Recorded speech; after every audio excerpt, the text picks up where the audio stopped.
Buenos días, nosotros somos el grupo 4 y nos ha tocado hablar acerca del socialismo cristiano. Los integrantes son Diego Santos, Melissa Pérez, Jocelyn Flores, Gabriela Mesa y Ricardo Argueta.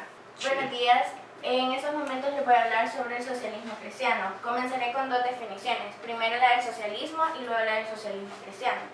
El socialismo es una doctrina política y económica que propugna la propiedad y la administración de los medios de producción por parte de las clases trabajadoras con el fin de lograr una organización de la sociedad en la cual exista igualdad política, social y económica a todas las personas.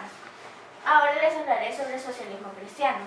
El socialismo cristiano es una corriente política social cristiana, pero socialista, distinta del pensamiento político demócrata cristiano, que no es y tiene orígenes muy distintos, aunque los dos están influidos por las enseñanzas de Jesucristo. Historia del nacimiento del socialismo cristiano. El término socialismo cristiano apareció en Gran Bretaña a mediados del siglo XIX, más concretamente en 1850, año en que se publicó el opúsculo, que quiere decir opúsculo, son como trabajos científicos, en donde se publicó la trayectoria sobre los tratados sobre el socialismo cristiano, y comenzó a publicarse el periódico El Socialista Cristiano.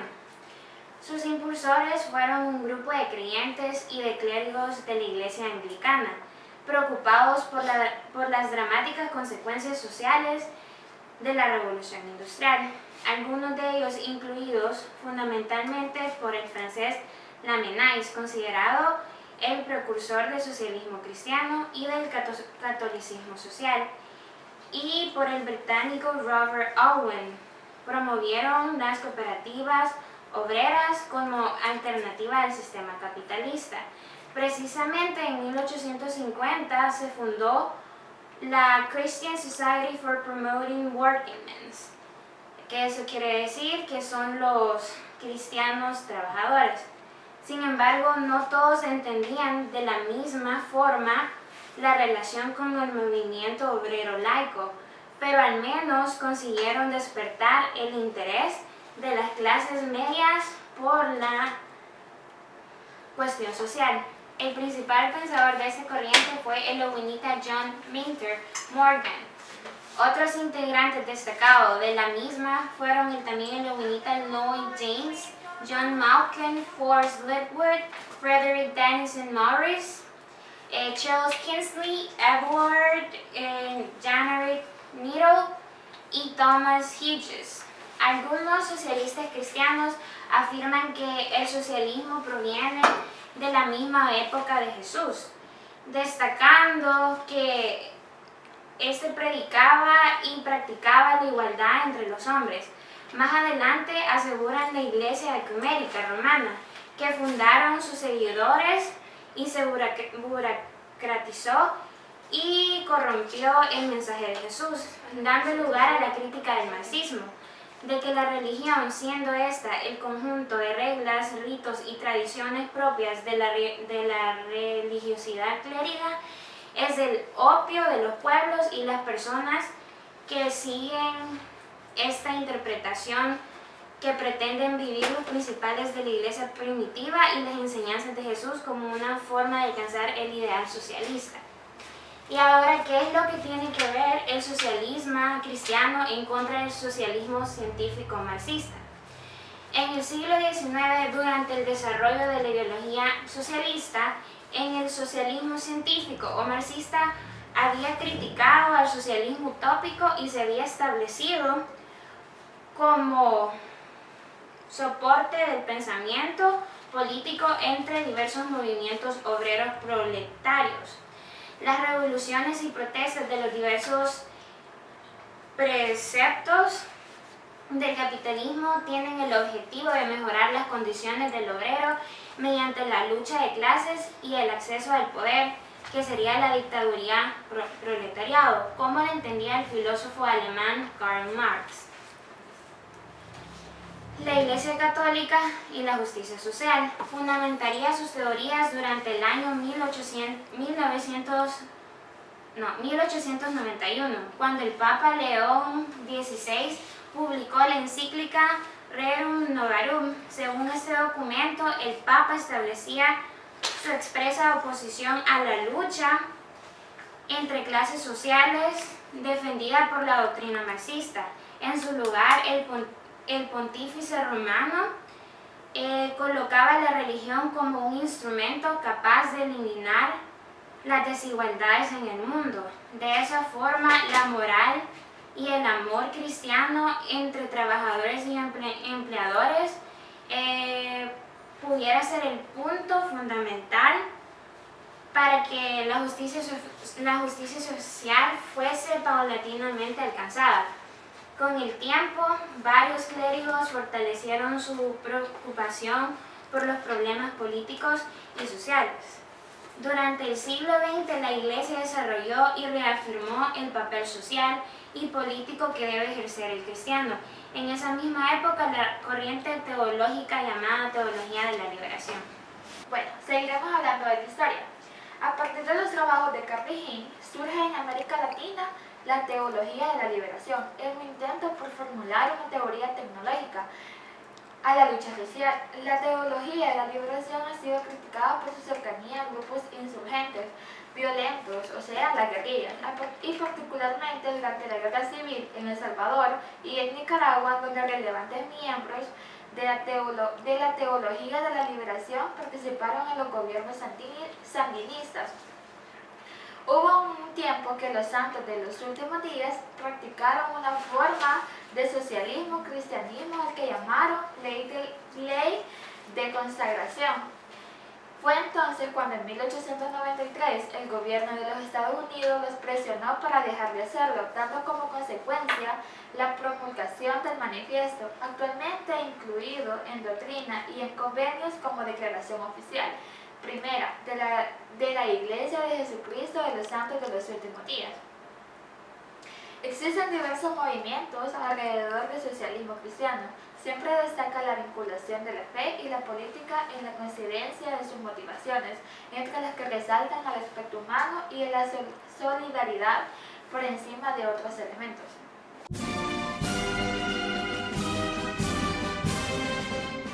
Ahora les voy a mencionar al principal pensador de esta corriente, que es John Milton Morgan. Al mismo tiempo, fue uno de los principales representantes del buenismo, por lo que ha sido calificado como buenista cristiano. En 1827 publicó su obra más directamente socialista cristiana, conocida como La investigación sobre la propiedad privada y sobre la autoridad, en la que remontaba los orígenes del socialismo a la secta judía de los esenios, antecedentes inmediatos del cristianismo. Así, tras denunciar los efectos que estaba teniendo la revolución industrial sobre el hombre, proponía la vuelta a la comunidad primitiva para desterrar el individualismo. Para alcanzar ese objetivo, propuso más adelante la constitución de los pueblos industriales autosuficientes, Self-Supporting Villages, bajo la supervisión de la Iglesia Anglicana, propuesta que ha sido considerada como la utopía industrial de Morgan. Ahora les mencionaré algunos de los personajes destacados en el socialismo cristiano. Entre estos se encuentran Karl Barth, Dorothy Day, Charles Kingsley, Paul Tillich, Tetsuya Katayama, Coronel West y Lloyd Jones.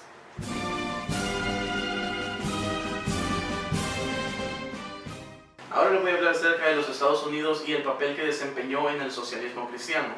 La semilla que se esparció desde Inglaterra halló un campo mucho más favorable en suelo estadounidense. Este país albergó numerosas sociedades comunitarias y el reemplazo experimental de tales organizaciones idealistas, como por ejemplo Brook Farm en Boston.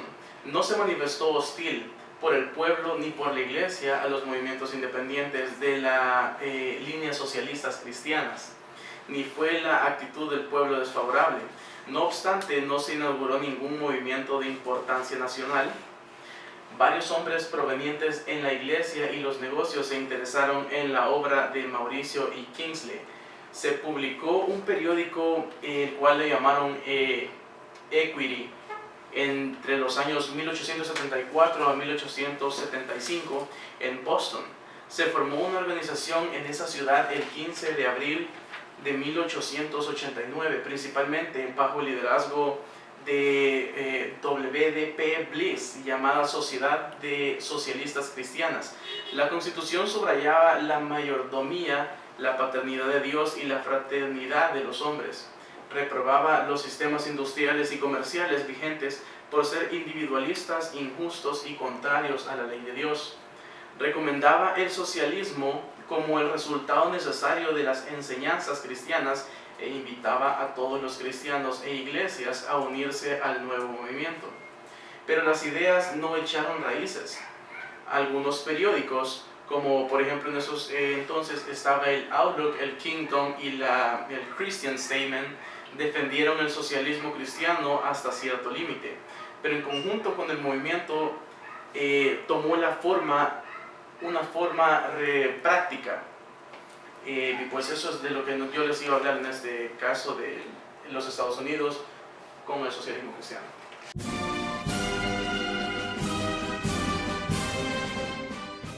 Bueno, les voy a hablar un poquito acerca de la Europa continental y su relación acerca del socialismo cristiano.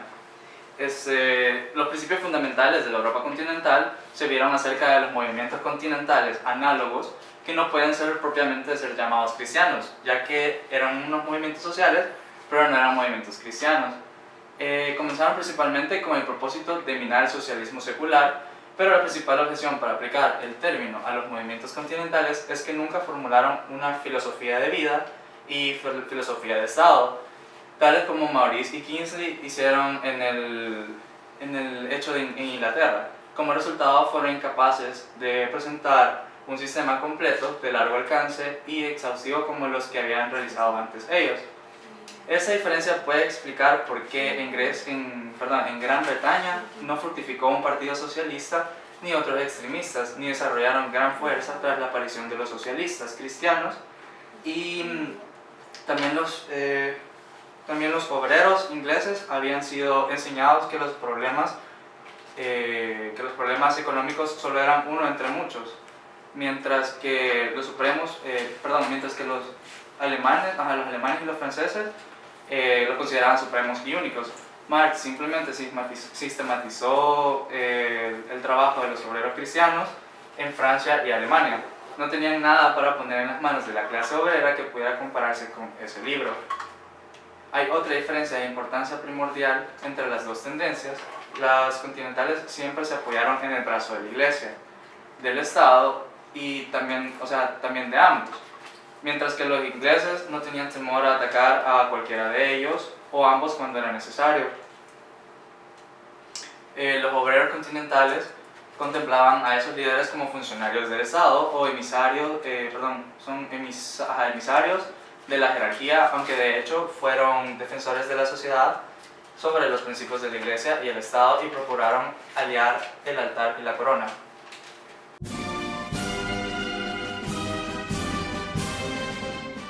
Ahora les hablaré acerca de las relaciones que tiene el socialismo cristiano. Dentro de ellas está la ciencia y la religión. La definición de socialismo cristiano proporcionada por Maurice se puede entender solo sobre el fundamento de sus principios éticos y religiosos. El más importante de ellos es que hay dos fuerzas que hicieron acto de aparición con la prominencia en el siglo XIX. Aunque habían tenido existencia anterior, dentro de ello la ciencia y el hombre como un fin en sí mismo, es decir, que estaban enlazados dentro de ello. La Iglesia estaba obligada a adoptar una actitud en relación a ambos, ya que las dos parecían hostiles, es decir, adversas. La ciencia porque amenazaba toda la estructura teológica, y la nueva teoría del hombre porque daba origen al movimiento obrero con el socialismo como ayudante. Subrayando las ventajas materiales de la civilización, los socialistas cristianos mantuvieron una actitud amistosa hacia ambas fuerzas. Afirmaban que había un acuerdo esencial entre los resultantes determinados de la ciencia y las enseñanzas fundamentales de la Biblia, razonando que ya que Dios era el gobernante tanto en la esfera espiritual como en la secular de la vida, es decir, que Dios era el todo para ellos. no podía haber discrepancia entre la religión revelada y la ciencia, cuando ambas eran rectas y plenamente entendidas. Ambas fueron inspiradas por Dios, aunque en diferentes grados y para diferentes propósitos. Con respecto a la propuesta de las masas de obtener reconocimiento como individuos, o sea, ellos querían hacer lo mejor para tener como un reconocimiento.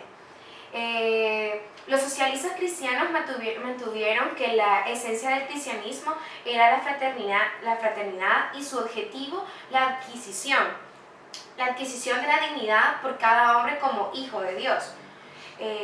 Contenían que el sistema de clases privilegiadas era extraño al espíritu del cristianismo y un parásito sobre el cuerpo, sobre la declaración de que el mundo ha sido creado por Dios y que la religión cristiana es su revelación. Sin embargo, el principio tiene otros colorarios, que son tres. El primero es, ya que Dios ha creado el mundo, también ha redimido en su totalidad, tanto a cada ser humano como todas las relaciones humanas, por lo que la encarnación fue una redención universal. El número dos, ya que todos los hombres son al menos potencialmente hijos de Dios, son hermanos en todos los aspectos. Y por último, el número 3, ya que Dios ha creado a los hombres individuales, cada uno con una facultad especial. Todo hombre debe hacer una labor útil y desarrollar sus facultades dadas por Dios, más aún debería tener la oportunidad para hacerlo, cada individuo. Gracias.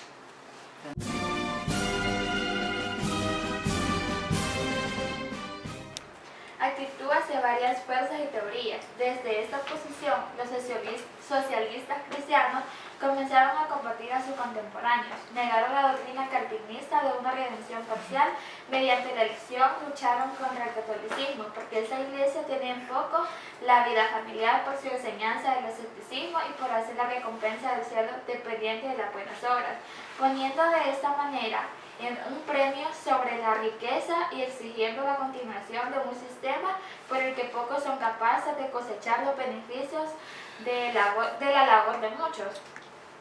Contra comunistas, socialistas y anarquistas se insistió en que ellos negaban la raíz de entre la nacionalidad, violando de esta manera una ley fundamental del progreso humano, ya que el desarrollo del individuo solo puede tener lugar sobre la base del nacionalismo y no del cosmopolitismo. Arremitieron contra los laissez-faire por ser una perversión de la doctrina cristiana y de los sanos principios económicos. Reprendieron al rico que paga los salarios meramente suficientes para mantener a sus obreros vivos y de esta manera usarlos como medios para fines egoístas. Cuestionaron la capacidad del socialismo para remediar los males presentes simplemente por el cambio del sistema de producción económico y distribución y señalaron que solo por la infusión del espíritu de fraternidad cristiana y por la reconversión de cada individuo se podía lograr el trabajo para todos y de todos para uno, ya que el mejor trabajo en el mundo no es el hecho por motivos económicos, sino por un deseo generoso a ayudar a otros.